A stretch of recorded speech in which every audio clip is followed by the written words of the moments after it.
ይህን የእጅ አሻራ የኔን አሻራ የሚመስል ዓለም ላይ የለም። አይደለም የሌላ ሰው ይቅርና የቀኙ ከግራው ጋር አይመሳሰልም። ሰላም አለይኩም ወራህመቱላሂ ወበረካቱ።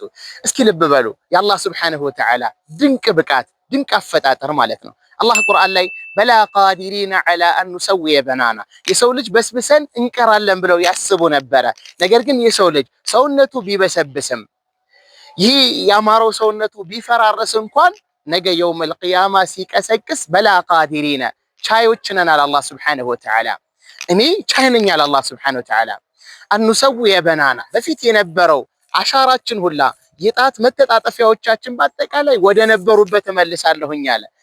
የአንዱ አሻራ ወደ አንዱ አይሄድም፣ አይዛነፍም። በዚህ ልክ ሀያል የሆነ ጌታ ነው።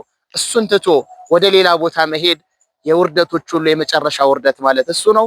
የእሱን ማንነት አስተውለን እሱን በብቸኝነት ከሚያመልኩ ሰዎች አላህ ያደርገን።